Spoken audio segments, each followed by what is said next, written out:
Hello everyone, আসসালামু আলাইকুম।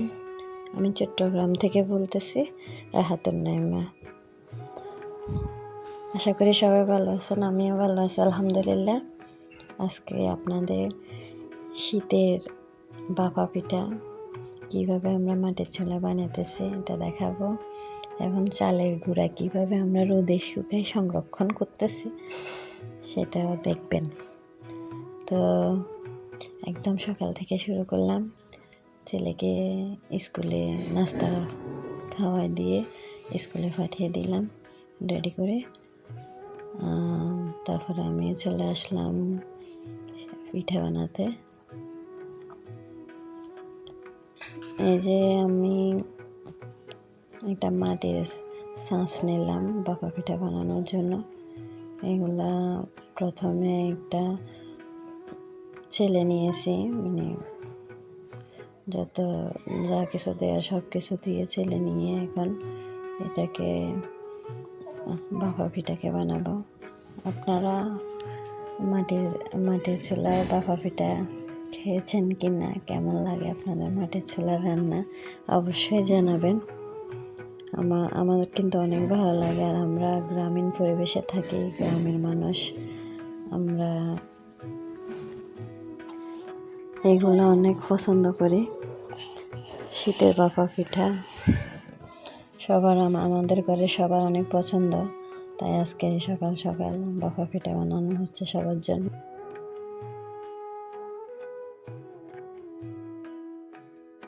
কলাই দিয়ে দিলাম,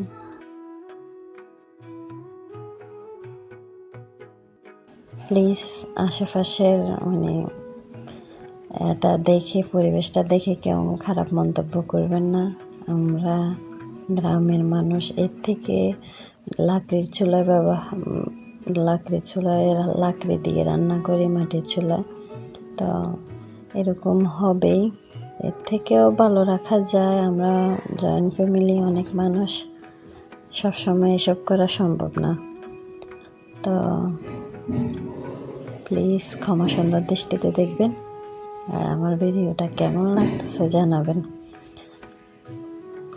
আপনাদের যদি ভালো লেগে থাকে একটি লাইক, সাবস্ক্রাইব ও কমেন্ট করে যাবেন, আর আমার ভিডিওটি শেয়ার করতে ভুলবেন না।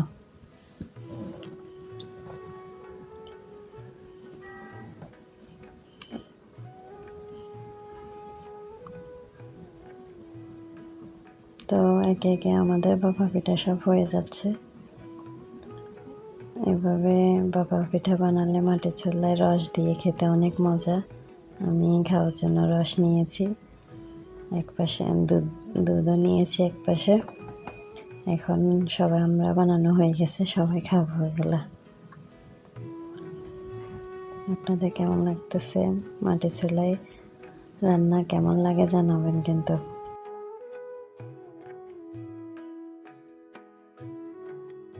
আজকের ওয়েদারটা অনেক সুন্দর, অনেক মানে আকাশটা এত সুন্দর। বাইরে গেছি, আকাশটা দেখে মানে আকাশের দিকে তাকিয়ে থাকতে ইচ্ছা করতেছে।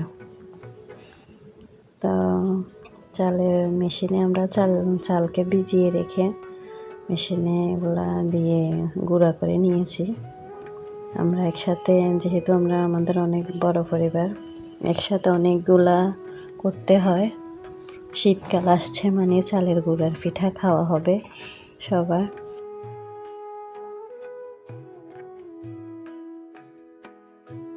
চালের গুঁড়া সবগুলা এখানে সুগার দিয়ে দিলাম। আমার সাথে আমার মেয়েটাও সুগার দিতেছে, আমি যেভাবে দিচ্ছি ওইভাবে। এগুলো একদম ভালোভাবে শুকিয়ে তার একটা সুন্দর করে কন্টেনারে রেখে দেব। মাসকে মাস আর কিচ্ছু হবে না। তো আল্লাহ হাফেজ। আজকে